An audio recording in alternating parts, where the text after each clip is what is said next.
নমস্কার বন্ধুরা, welcome back to our channel. তোমরা সবাই কেমন আছো? আশা করছি তোমরা সবাই খুব ভালো আছো। আমিও ভালো আছি। তো কেউ ভিডিওটা স্কিপ করো না, ভিডিওটা পুরোটা দেখো, আশা করছি তোমাদের খুব ভালো লাগবে। তো সেম কালকের মতনই আর কি, সকালে উঠেছি, হাঁটতে গেছিলাম, হেঁটে এসেছি, তারপরে এই যে এসে স্নান টান করে নিয়েছি। তো মনটা একটু খারাপ আর কি, চলে যাব কালকে শ্বশুর বাড়িতে। তো কিছু করার নেই, বাড়িতে যেতেই হবে। আর তোমাদের দাদাভাই কেবলই জাস্ট ফোন করেছিল, ওর সাথে একটু কথা হলো। তো আর এখন যাবো আর কি, পুজো দেব। তো ভাবলাম পুজোটা দিয়ে নিই সকাল সকাল, তারপরে বাকি কাজগুলো আর কি করবো। মা রান্না করবে, হাতে হাতে একটু গুছিয়ে দিতে হবে। তো চলো আমার পুজোটা আগে দিয়ে নিই, তোমরা দেখতে থাকো ভিডিওটা। দেখতেই পাচ্ছ আমার পুজো দেওয়া কমপ্লিট। দেখো কালকের মতন সেম কত রকমের ফুল দিয়ে ঠাকুরকে পুজো দিয়েছি। তো এখানে তো বলেইছিলাম তোমাদেরকে যে অনেক রকমের ফুল পাওয়া যায়। তো এদিকে তোমার পুজো টুজো কমপ্লিট হয়ে গেছে। তো তোমাদেরকে তো বললাম মাকে তরকারি বানিয়ে দেবো রান্না করার জন্য। তো আমি পুজো দিতে বসে গেছি, এই থেকে দেখি আমার মা তরকারি বানাতে শুরু করে দিয়েছে। দেখো কী কী আর কি তরকারি বানিয়েছে। এই যে কচুর শাক, আর ওইদিকে আলু কেটেছে, সোয়াবিন করবে, ভেন্ডি চচ্চড়ি করবে, উচ্ছে সেদ্ধ করবে আর কি, ভাতে দেবে, সেটা খাবে। তো এদিকে মা তো তরকারি বানালো, আর এইদিকে দেখো আমি বিস্কুট খেতে শুরু করে দিয়েছি। আমার প্রচণ্ড খিদে পেয়ে গেছিলো, যেহেতু রাত্রে মুড়ি খেয়েছিলাম। তো তার জন্য আর কোনো দিকে না তাকিয়ে দুটো বিস্কুট নিয়ে খেতে বসে পড়েছি। সকাল সকাল খিদেটা পাওয়ার কারণ বলো তো কি, সকালে বেশ খানিকটা আর কি হেঁটেছিলাম। তো হাঁটতে গেলে আর কি সকাল সকাল উঠি, তো ভোরবেলা ধরো 4:30টার দিকে, তো সকাল হলে আর কি স্নান টান করলেই খিদে পেয়ে যায়। তো ওর জন্য আর কি হালকা কিছু খেয়ে নিই। তো দেখো এদিকে বিস্কুট খেয়ে চলে এসেছি আর কি ছোলা ভেজাবো। তো সন্ধ্যার দিকে আর কি, রাত্রের দিকে টিফিনে ছোলা মুড়ি খাবো, মাকে বলেছি। রাত্রে যেহেতু ভাত খাবো না, তো 3 বেলা ভাত খাচ্ছি না। এর আগেও খেতাম না, যদিও 2 বেলা রুটি খেতাম, 1 বেলা ভাত খেতাম। তো এখন আবার 2 বেলা করে ভাত খাচ্ছি, আর 1 বেলা হয়তো হালকা অন্যরকম কিছু টিফিন করছি, মুড়ি নাই চাউমিন। তো তার জন্য আর কি ছোলাটা ভিজিয়ে রাখবো, তো রাত্রে আর কি খাবো। তো ছোলাটা নিয়েছিলাম, আমি বুঝতে পারিনি অনেকটাই নিয়েছিলাম। তো মা বললো এতটা ছোলা লাগবে না, তো তার জন্য আবার মাকে দেখিয়ে নিলাম। তো আমি আবার উঠিয়ে রেখেছিলাম। তো দেখো জল দিয়ে আর কি ভিজিয়ে রেখে দিচ্ছি, সন্ধ্যার দিকে আর কি করবো। সন্ধ্যাও না, রাত্রের দিকে করব, যেহেতু রাত্রে আমি খাবো। তো দেখো এই ছোলাটা ভেজাচ্ছি, তো এটা না ফুলে আরও অনেক বেশি হয়ে যাবে। তো সকালের দিকে আর কি, সকাল কটা বাজে তখন, 10টা না 9টা বাজে, আমার খেয়াল নেই। যাই হোক, দেখো তখন আমাদের এই সাইডে আর কি হালকা আর কি বৃষ্টি পড়ছিল, মেঘলা মেঘলা ওয়েদার ছিল। তো দেখো অল্প অল্প বৃষ্টি পড়েছে, কয়েক ফোঁটা। তো দেখো চারিপাশে মেঘলা আকাশ, রোদ ওঠেনি, একবার রোদ উঠছে আবার বুঝে যাচ্ছে। তো এখন আপাতত রোদ নেই, মেঘ করে আছে, মনে হচ্ছে এখনই বৃষ্টি নামবে।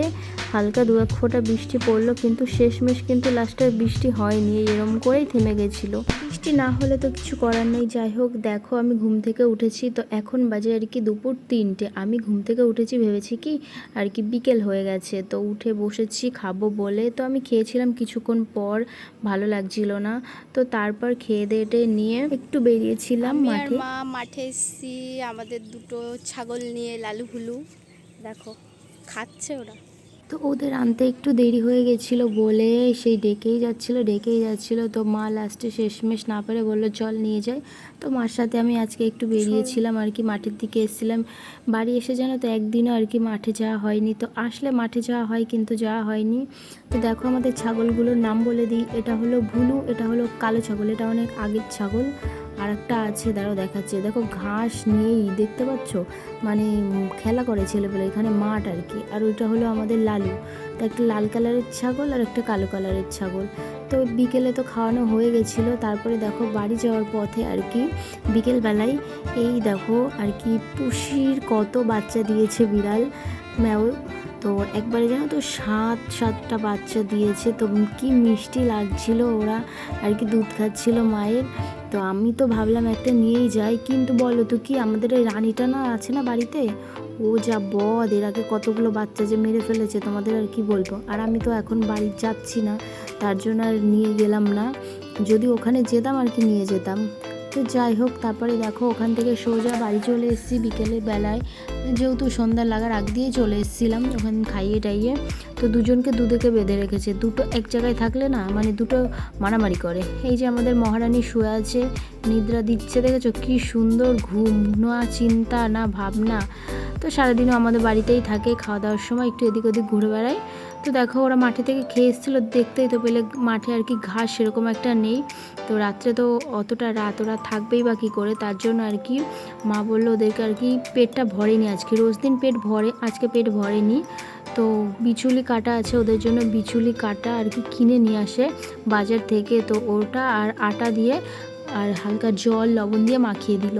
তো ওটা আর কি খাবে। এই যে এই ভুলুটা খায়, কালো ছাগলটা।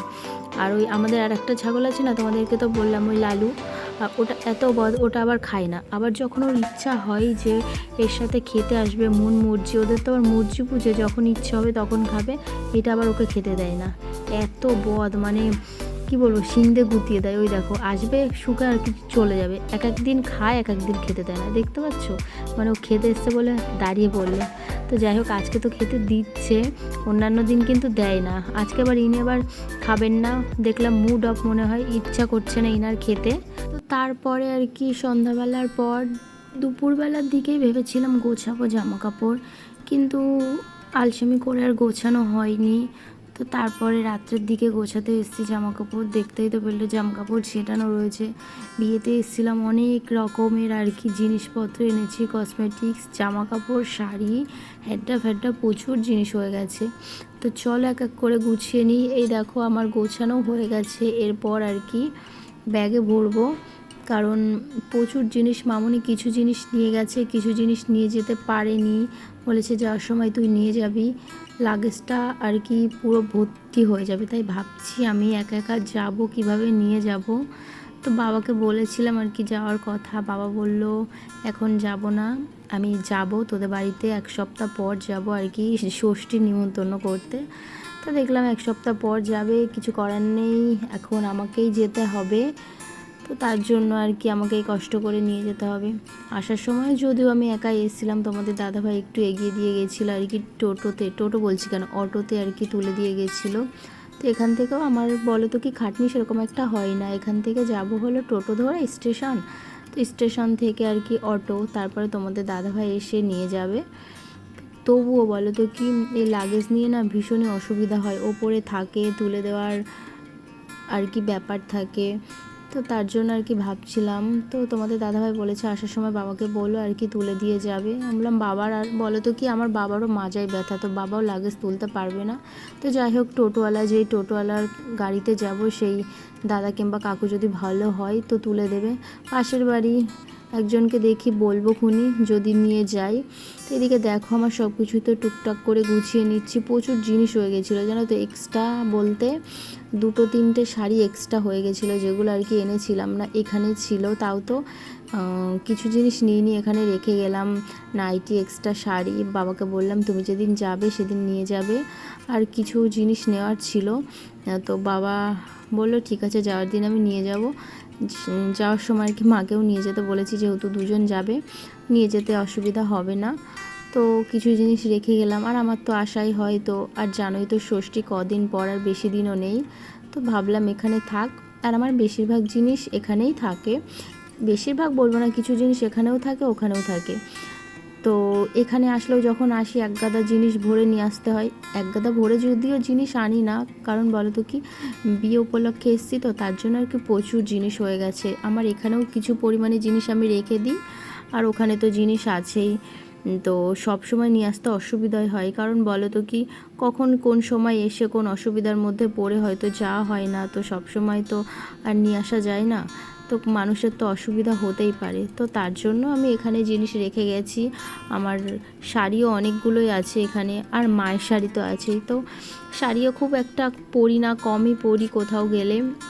আর এখানে এসে তো শাড়ি পরাটা সেরকম হয় না বাড়িতে, তো ওই বাড়িতে থাকলে আমার শাড়ি পরাটা আর কি বেশি হয়, শাড়ি পরতে আমার বেশ ভালোই লাগে।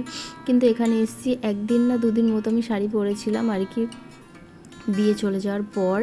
তারপর আর শাড়ি পরা হয়নি, নাইটিই পরেছিলাম। তো ওই দিকে তো তোমাদের সাথে গল্প করতে করতে আমার কিছু পরিমাণ লাগেজ তো গোছালাম। আর এইদিকে দেখতে পাচ্ছ কসমেটিক্সের জিনিসও এনেছি প্রচুর, যেহেতু বউকে সাজাবো বলে এনেছিলাম। যত রকমের আমার কসমেটিক্সের জিনিস ছিল সব ধরে টোপলা বেঁধে নিয়ে চলে এসেছি। ওই যারা মেকআপ করায় মেকআপের মতন, যারা মেকআপ আর্টিস্ট কোণে সাজানোর জন্য, সেই সেম আমার যেমন জিনিস হয়তো মেকআপ করে যারা, তত রকমের জিনিস নেই, তো তবুও যতটা পরিমাণে আর কি আমার কাছে ছিল, আমি যেসব জিনিস দিয়ে আর কি সাজি, তো সেই সব জিনিসগুলোই সব নিয়ে এসেছিলাম। বলো তো, এক একটা করে তো কম জিনিস হয় না, তো ওর জন্যই মানে প্রচুর জিনিস হয়ে গেছে। তো ভাবছি কোনগুলো ব্যাগের মধ্যে ঢোকাবো এক এক করে। আবার ধরো একবারে যদি এখন লাগেজ আটকে দিই, তো লাস্টে কিছু জিনিস ঢোকানোর সময় খুলতে গেলে ভীষণ অসুবিধা হয়। তা ভাবছি সাইডে একটা ছোট ব্যাগও আছে, তো ওর মধ্যে যেগুলো জিনিস আর কি না ধরলে না, বাইরে বের করে রাখছি, আর বাকি জিনিসগুলো ঢুকিয়ে নেব। নাহলে বলো তো কি, একবার আটকে নিয়ে পরে খুলতে বলো তো অসুবিধা হয় না? আমার তো ভীষণ প্রবলেম হয়। তো তোমাদের কেমন প্রবলেম হয় আমি জানি না, আমার প্রবলেমের কথাই তোমাদেরকে বললাম। এদিকে দেখো আমার সব কমপ্লিট কসমেটিক্স গোছানো, এদিকে শাড়ি আর কি সব গুছিয়ে ফেলেছি। এই সাইডটায় ফার্স্টের দিকে জানো তো শাড়ি রেখেছিলাম আর কসমেটিক্স, আর ওইদিকে পুরোটাই শাড়ি। তো দেখতেই তো পেলে সব কিছু কমপ্লিট। তো চলো আজকের মতো ব্লগটা আমি এখানেই শেষ করছি। তো তোমরা সবাই আমার এভাবেই পাশে থেকো আর অনেক অনেক সাপোর্ট করো। তো চলো টাটা।